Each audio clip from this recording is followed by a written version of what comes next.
ورحمة الله وبركاته.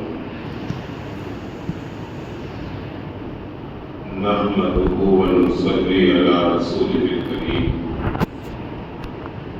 أما بعد، فأعوذ بالله من الشيطان الرجيم.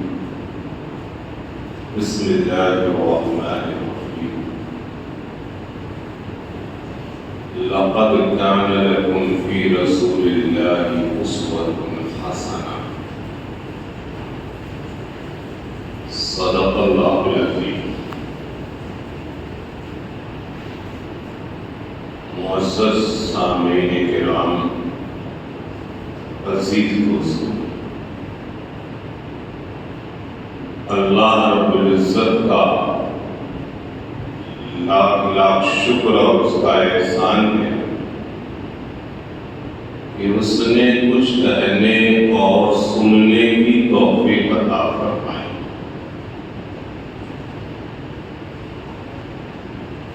گزشتہ 3 جمعوں سے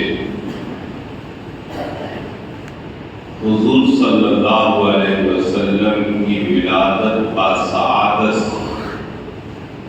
اور حضور صلی اللہ علیہ وسلم کی جب عمر مبارک 20 سال تک پہنچی،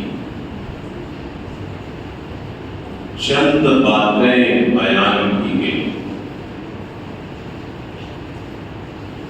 حضور صلی اللہ علیہ وسلم کی عمر مبارک 20 سے 25 سال کے درمیان، جس میں رسول اللہ صلی اللہ علیہ وسلم نے تجارت کی۔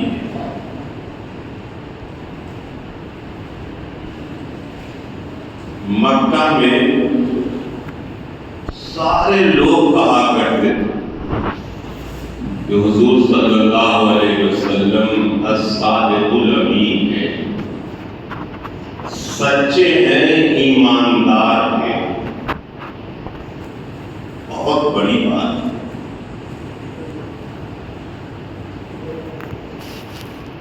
کسی شہر میں، کسی علاقے میں، کسی جگہ میں کوئی آدمی ان صفات سے مشہور ہو جائے کہ وہ سچا ہے، ایماندار ہے،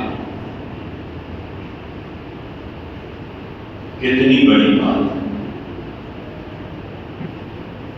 گویا کہ رسول اللہ صلی اللہ علیہ وسلم نے عمر مبارک 20 سے 25 سال کے درمیان سارے نوجوانوں کو اللہ کے رسول صلی اللہ علیہ وسلم نے پیغام دیا کہ مشہور ہو جاؤ کہ آپ لوگ سچے ہو، آپ لوگ ایماندار، اور خاص طور سے تجارت میں اگر کوئی آدمی مشہور ہو جائے کہ وہ ایماندار تاجر ہے، وہ سچا تاجر، دھوکہ دینے والا نہیں ہے، عیار مکار دغاباز نہیں ہے، کتنی بڑی بات ہے۔ اللہ کے رسول صلی اللہ علیہ وسلم کی کسی ایمانداری اور سچائی کو سن کر حضرت خدیجہ الکبریٰ رضی اللہ تعالی عنہا نے اپنا مال رسول اللہ صلی اللہ علیہ وسلم کے حوالے کیا، ہمارے مال سے تجارت کیجیے، نفع کا فیصد متعین ہو گیا۔ حضرت خدیجہ الکبریٰ رضی اللہ تعالی عنہا نے اپنے غلام میسرہ کو بھی رسول اللہ صلی اللہ علیہ وسلم کے ساتھ کر دیا۔ حضور صلی اللہ علیہ وسلم تجارت کر رہے، جس سے خرید لیتے وہ خوش ہو جاتا ہے، جسے بیچ لیتے وہ خوش ہو جاتا ہے۔ آرزو آرزو کرتا ہے، تمنا کرتا ہے کہ مجھ سے پھر یہ دوبارہ خریدے اور بیچے۔ اس طریقے کار کو غلام میسرہ نے دیکھ کر حضرت خدیجہ الکبریٰ رضی اللہ تعالیٰ عنہا سے حضور اکرم صلی اللہ علیہ وسلم کی خوبیوں کو بیان فرمایا کہ میں نے ایسا تاجر، میں نے ایسا شخص، میں نے ایسا معاملہ کرنے والا اپنی نگاہوں سے نہیں دیکھا، اس روئے زمین پر کوئی ایسا نہیں۔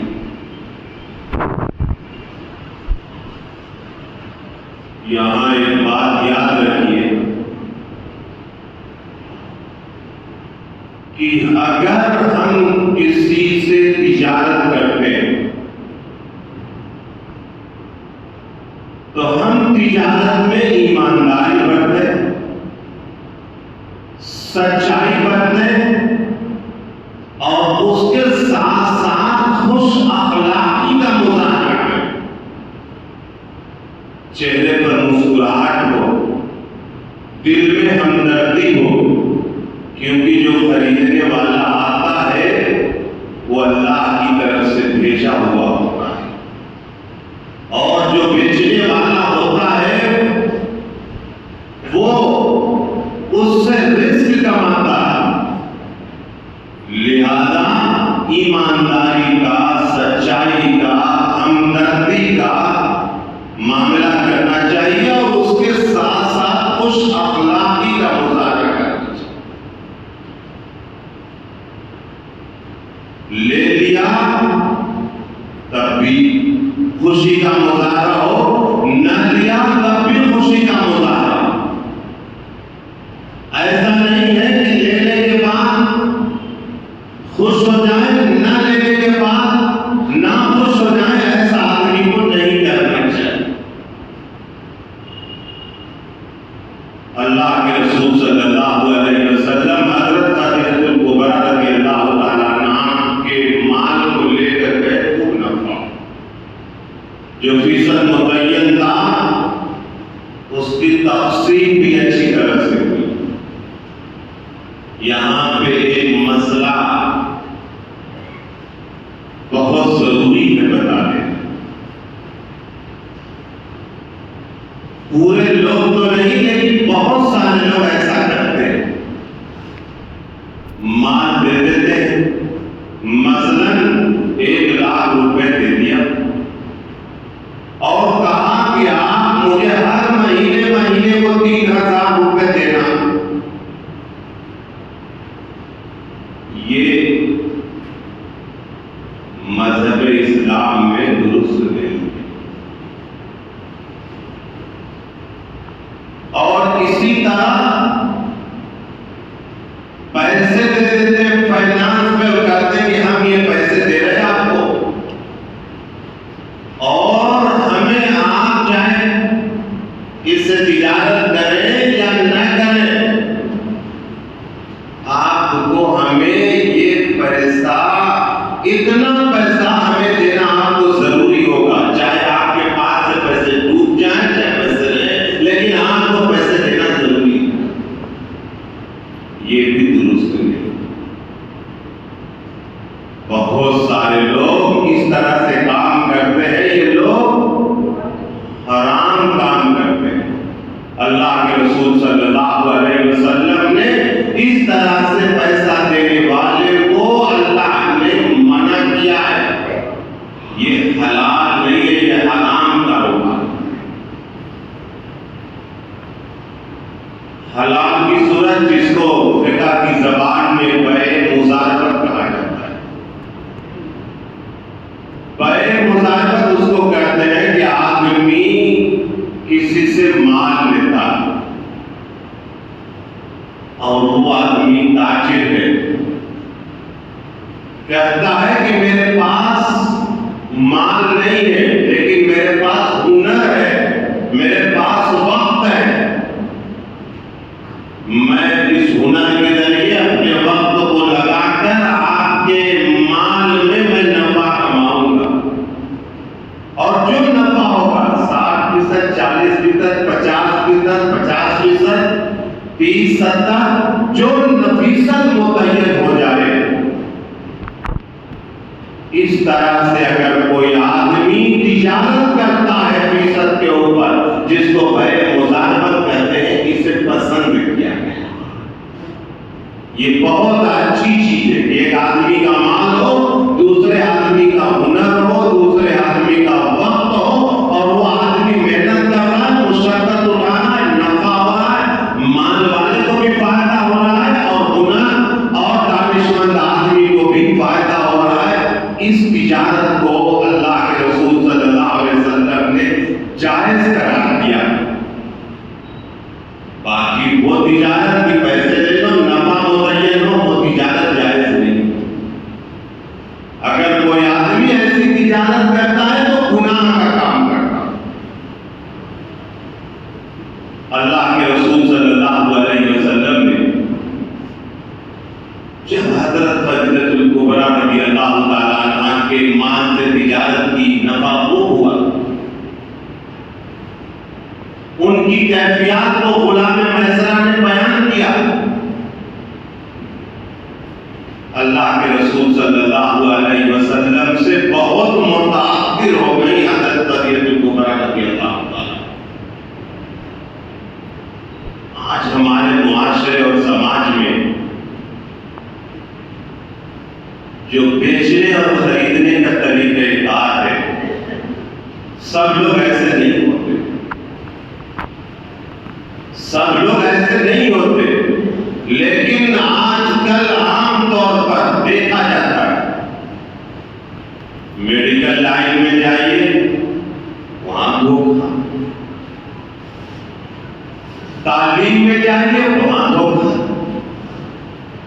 بڑے دکاندار کے پاس جائیے، وہاں دھوکہ. چھوٹے دکاندار کے پاس جائیے، وہاں دھوکہ. بد اخلاقی کا نمونہ بے انتہا پیش کیا جاتا ہے، جس کی وجہ سے دنیا کے اندر بے چینی ہے. جہاں پہ سود کا معاملہ ہو، عیاری کا معاملہ ہو، دغا بازی کا معاملہ ہو، دھوکہ دھڑی کا معاملہ ہو، گنڈا گردی کا معاملہ ہو، جہاں پہ اس طرح سے تجارت ہوتی ہو کہ مجبوریوں اور مجبوریوں سے فائدہ اٹھایا جاتا ہو، تو پھر ایسے صورت کے اندر سماج اور معاشرے کے اندر جو بے چینیاں ہوتی ہیں، جو سماج اور معاشرے کے اندر جو طرح طرح کے مظالم اور طرح طرح کی چیزیں ہوتی ہیں، وہ ان کے کارنامے کی وجہ سے ہوتی ہیں. نماز پڑھنا عبادت ہے، روزہ رکھنا عبادت ہے، زکات دینا عبادت ہے، حج کرنا عبادت ہے، سچائی بھی عبادت ہے، ایمانداری بھی عبادت ہے، لوگوں کے ساتھ اچھی طریقے سے معاملہ کرنا بھی عبادت ہے. خدا پاک کی قسم، اگر کوئی آدمی خانے کعبہ میں چلا جائے اور دعا کرے، لیکن یہاں اس کا کاروبار دھوکے کا ہے، یہاں اس کا کاروبار سود کا ہے، جوئے کا ہے، اس کی دعا قبول نہیں ہوگی. وہ جو عبادت کرے گا اسے ہو سکتا ہے کہ الگ طریقے سے ثواب ہو، لیکن یہ چیزیں اس کے ساتھ لگی ہوں گی، اللہ تعالیٰ اسے معاف نہیں فرمائے. یہ چیز ہمارے معاشرے کے اندر آنی چاہیے. خاص طور سے اس زمانے میں، اس ملک کے اندر مسلمان جہاں پہ بھی جائیں، جو بھی کاروبار کریں، جو بھی کام کریں، جہاں پہ بھی رہیں، انہیں اپنی ایمانداری اور سچائی اور اخلاق کو بتانے کی ضرورت. اپنے آئے اپنوں کے ساتھ بتانا ہے، غیروں کے ساتھ بھی بتانا ہے، خواتین کے ساتھ بھی بتانا ہے، بچوں کے ساتھ بھی بتانا ہے، معذوروں کے ساتھ، مجبوروں کے ساتھ،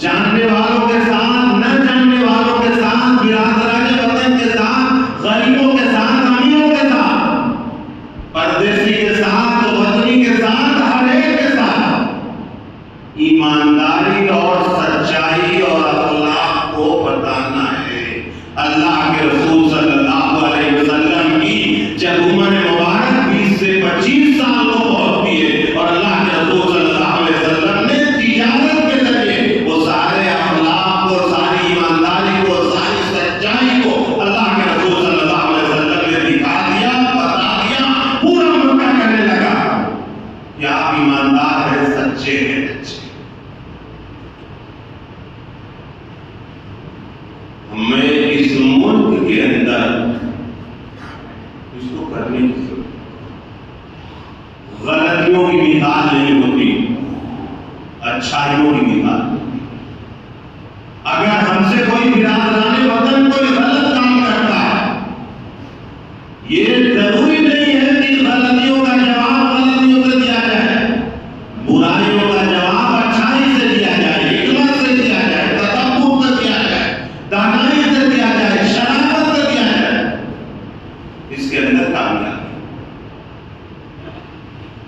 اسلام دنیا کے اندر اعلیٰ تعلیمات سے، اعلیٰ اخلاق سے بنا، اور اس میں بہت بڑا کردار تجارت نے بھی ادا کیا، بہت بڑا کردار تجارت نے بھی ادا کیا ہے کہ جو مسلمانوں سے جن کے وابستگی رہی تجارت میں صحابہ کرام رضوان اللہ تعالیٰ علیہ اجمعین سے، ان لوگوں نے ایسا اثر چھوڑا ان کے ساتھ ایمانداری اور سچائی کا کہ جس کی وجہ سے لوگ متاثر ہوئے، کہا کہ یہ دین ایسا، یہ دین تو ہمدردی کی دعوت دیتا ہے، یہ دین تو اخلاق کی دعوت دیتا ہے، یہ دین تو ایمانداری اور سچائی کی دعوت دیتا ہے، لہذا ہم اس دین میں شامل ہو جائیں۔ آج ہمارے معاشرے اور سماج میں ہماری یہ صفت نہیں ہے، ہمیں یہ صفات پیدا کرنے کی ضرورت ہے۔ کیوں کوئی آدمی کسی شہر میں، کسی جگہ میں، کسی علاقے میں مشہور ہو گیا کہ وہ اچھا تاجر ہے، لوگ اس کے پاس رجوع ہوتے ہیں، اس کے پاس لوگ رجوع ہوتے ہیں کہ اس کے پاس مال اچھا ملتا ہے، اس کے پاس مال سستا ملتا ہے، اس کے دکان میں رہنے والے کارندے اچھے ہیں، وہ اچھی طرح پیش آتے ہیں، اچھی طرح ہمارے ساتھ معاملہ کرتے ہیں، کم نفع میں کام کرتے ہیں، عیب کو نہیں چھپاتے، غلط مال نہیں دیتے، اچھا مال دیتے ہیں، لہذا جو ہے ہم اسی سے خریدیں گے۔ اللہ کے رسول صلی اللہ علیہ وسلم نے غلام میسرہ کے ساتھ جو تجارت کی تو سارے تاجروں نے یہ بات رسول اللہ صلی اللہ علیہ وسلم کے ذریعے سیکھی اور دنیا کو پیغام دیا کہ ایسا کرنا چاہیے۔ حضرت امام قرطبی رحمۃ اللہ علیہ فرماتے ہیں کہ جس کو مسکرانا نہ آتا، جس کو مسکرانا نہ آتا ہو وہ تجارت نہ کرے۔ مسکرانا بہت ضروری ہے، تبسم فرمانا بہت ضروری ہے۔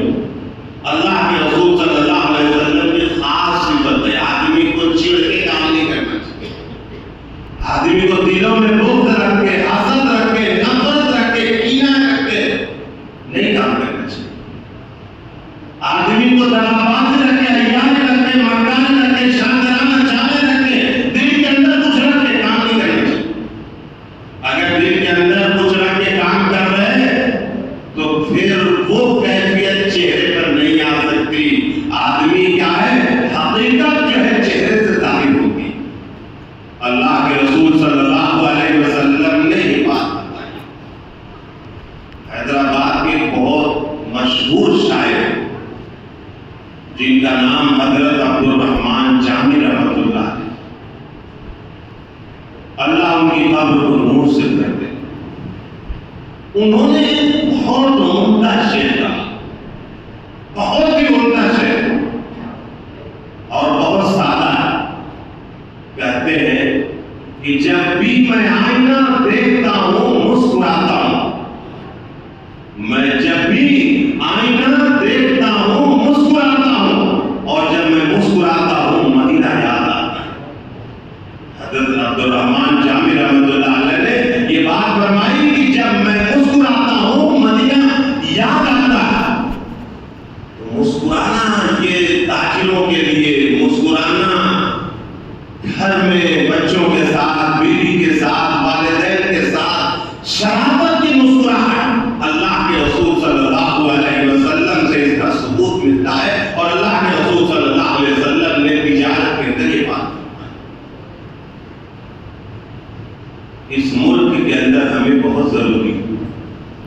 یہ نہ ہم سمجھیں کہ ہمارے ایک سے کچھ نہیں ہوگا، ایسا نہیں ہے، ہر ایک سے ہوتا، ہر ایک سے ہوتا۔ اگر ہم آٹو چلاتے ہیں، اگر ہم دکان کے مالک ہیں، ہم چھوٹا کاروبار کرتے ہیں، بڑا کاروبار کرتے ہیں، کوئی بھی کام کرتے ہیں، کوئی پیشہ اسلام کے اندر چھوٹا بڑا نہیں ہوتا، سب بڑا، بس حلال کمانا چاہیے، حلال جو ہے کمانا چاہیے۔ ہر شعبے میں اللہ تعالیٰ نے جس سے مقدر سے جو بھی رزق رکھ دیا اسے جو ہے حلال کمانا چاہیے، جس پیشے میں رہے ایمانداری کے ساتھ، اور ہر ایک کے ساتھ ایمانداری کا معاملہ رکھیں، برادران وطن کے ساتھ، اپنوں کے ساتھ، بچوں کے ساتھ، خواتین کے ساتھ، بڑوں کے ساتھ، بوڑھوں کے ساتھ، امیروں کے ساتھ، غریبوں کے ساتھ، سب کے ساتھ ایمانداری اور سچائی اور خوش اخلاقی کا مظاہرہ کریں۔ اور ہمیں اس وقت اس ملک کے اندر یہ کرنا بہت ضروری ہے۔ اگر ہم نہیں کریں گے، ہم کیا اپنے دل کے اندر نفرت رکھیں گے۔ ایک مرتبہ تصور میں سوچیے، ساری دنیا کے انسان نبیوں کی اولاد، آدم اور حوا کی اولاد، کوئی نہیں کر سکتا۔ آدم اور حوا کے بعد اگر جائیں گے تو حضرت نوح علیہ السلام کی نسل سے پوری دنیا کے اندر انسان، تو نوح علیہ السلام کی ہمارے آباء و اجداد میں شامل ہے۔ کوئی بھی دنیا کے اندر، چاہے وہ جنگل میں رہنے والا ہو، چاہے وہ یورپ میں رہنے والا ہو، چاہے وہ ہندوستان میں، مشرق میں، کہیں پہ بھی رہنے والا ہو، سب آدم اور حوا کی اولاد ہے، سب کا ہے نبیوں کی اولاد۔ اللہ نے ہمیں ایمان کی دولت سے نوازا، اور کسی کو ایمان کی دولت نہیں ملی۔ ہمارے اوپر یہ فریضہ بنتا ہے کہ وہ ہمارا بھائی بھی ایمان کے اندر داخل ہو جائے۔ ہمارے اوپر یہ فریضہ بنتا ہے کہ ہم اللہ کے بندے ہیں اور رسول اللہ صلی اللہ علیہ وسلم کے امتی ہیں، لہذا ہمیں چاہیے کہ ہمیں اللہ تعالیٰ نے جو نعمت دی ہے اس نعمت کو دوسروں تک پہنچائیں، یہ ہماری اوپر ذمہ داری ہے۔ اور یہ اس ملک کے اندر کرنا بہت ضروری ہے۔ اور لاکھ لوگ الزامات کرتے ہیں، لاکھ لوگ باتیں کرتے ہیں، کہیں طلاق کا مسئلہ لاتے، کہیں وقف کا مسئلہ لاتے، کہیں کوئی اور مسئلہ لاتے، وہ تدبیر اختیار کرتے ہیں۔ واللہ خیر الماکرین، اللہ جو ہے بہترین تدبیر اختیار کرنے والا ہے۔ ان کے دلوں کے اندر کھوٹ ہے، ہمارے دل صاف ہے۔ ہمارے دل کیا ہے؟ صاف ہے کہ سب ہمارے بھائی ہیں، سب ہمارے بندے ہیں۔ اب جس کو اللہ تعالیٰ ایمان کی دولت سے چاہے تو سرفراز فرمائے، اور جس کو چاہے نہ دے وہ اللہ کی طرف سے، لیکن ہماری یہ ذمہ داری ہے کہ ہم سب کے ساتھ انصاف کا معاملہ ہے۔ اگر آپ غور سے دیکھیں، ساری کتابیں اور سارے پیغمبر اس دنیا کے اندر کیوں بھیجے گئے؟ دو ہی مقصد کے لیے، خدا کی معرفت اور دنیا میں نظام عادل قائم کرنے کے لیے بھیجے گئے۔ دنیا میں نظام عادل قائم کرنے کے لیے کہ انصاف کا نظام دنیا کے اندر قائم ہو اور اللہ کی معرفت ہو۔ اسی وجہ سے اللہ نے سارے پیغمبروں کو بھیجا، اسی وجہ سے اللہ تعالیٰ نے ساری کتابوں کو نازل فرمایا، اور کوئی دوسرا مقصد نہیں تھا۔ ہم ان چیزوں میں جا رہے ہیں جس کو پیغمبروں نے پسند نہیں کیا، ہم ان چیزوں میں جا رہے ہیں جس کو قرآن مجید پسند نہیں کر رہا۔ ہمیں وہ چیزوں میں جانے کی ضرورت ہے جسے پیغمبر پسند کرتے ہیں، اور جسے اللہ کی کتاب پسند کرتی ہے، جسے اللہ پسند کرتا ہے، جسے اللہ کے رسول صلی اللہ علیہ وسلم پسند کرتے ہیں۔ ان راستوں پر ہمیں چلنے کی ضرورت ہے۔ اللہ کے رسول صلی اللہ علیہ وسلم 20 سے 25 سال کی عمر مبارک ہے، اس روئے زمین پر رب العالمین نے رحمت للعالمین جیسا کسی کو پیدا کیا، سید العالمین بنایا۔ اللہ کے رسول صلی اللہ علیہ وسلم کی عمر مبارک 20 سے 25 سال ہے، اور یہی عمر ایک ایسی ہوتی ہے جو دنیا میں انقلاب لانے کے ذریعہ بنتی ہے۔ دنیا میں یہی عمر ایسی ہے جس میں کیا ہے انقلاب لانے کا ذریعہ بنتی ہے. اس کے بعد جب آدمی 25 سال کے بعد جب جاتا ہے تو پھر اس کا معاملہ الگ ہو جاتا ہے.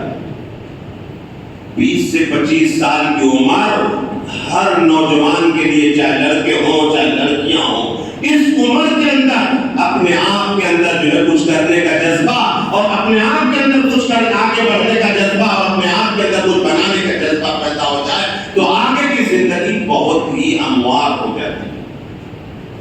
اسی بات کو علامہ اقبال نے ایک شعر میں کہا ہے، وہ قابل روح جب بیدار ہوتی ہے جوانوں میں، نظر آتی ہے ان کو اپنی منزل آسمانوں میں. نہیں تیرا نشیمن قصر سلطانی کے گنبد پر، تو شاہین ہے بسیرا کر پہاڑوں کی چٹانوں میں. اللہ کے رسول صلی اللہ علیہ وسلم 20 سے 25 سال کی عمر مبارک میں ایسی تجارت فرمانے کہ سب لوگ خوش ہو جاتے ہیں اور حضرت خدیجہ کبریٰ رضی اللہ تعالیٰ عنہا بھی متاثر ہو جاتی ہیں. اللہ کے رسول صلی اللہ علیہ وسلم کی حیات طیبہ کے اس پہلو سے پوری دنیا کے مسلمانوں کو ایک پیغام ملتا ہے کہ دیکھو ایمانداری اور شرافت بہت بڑی طاقت ہے. خوش اخلاقی کیا ہے؟ بہت بڑی طاقت ہے. کرکس بنا دیا ہے اسے آج وقت نے، جینا جسے پسند تھا شاہین کی طرح تھرائے اپنے نام سے دنیا کی طاقت ہے. جب تک جہاں میں صاحب کردار میں میرے کچھ نہیں بدلے گا یار. سر بدلو یا دستار بدلو، عزت کے خواہش مند ہو تو یہ کردار بدلو. حضور صلی اللہ علیہ وسلم کی حیات طیبہ کا ہر ایک جز اور ہر سال اور ہر لمحہ اس پوری امت کو قیامت تک کے لیے پیغام دے رہا ہے. اسی وجہ سے اللہ تعالیٰ نے فرمایا ہے لقد کان لکم فی رسول اللہ اسوۃ حسنہ، تمہارے لیے اللہ کے رسول صلی اللہ علیہ وسلم میں ایک بہترین نمونہ ہے. اس نمونے کو، اس آئیڈیل کو اپناؤ گے تو کامیاب ہوگے. ہمارے سامنے کوئی دوسرا آئیڈیل نہیں ہے، ہمارے سامنے کوئی دوسرا نمونہ نہیں ہے، ہمارے سامنے کوئی دوسرے راستے نہیں ہے. ہمارے سامنے تو صرف ایک ہی راستہ ہے، وہ خدائے واحد کا راستہ ہے جس کو سرکار دو عالم صلی اللہ علیہ وسلم نے بتایا ہے. اسی راستے پر ہماری کامیابی ہے. اس راستے سے اگر ہم ہٹیں تو ایسی صورت کے اندر پھر ہمارے لیے کامیابی نہیں ہے. بہرحال وقت ہو چکا ہے. دعا کیجیے اللہ مجھے بھی اور سبھی لوگوں کو کہنے سننے سے زیادہ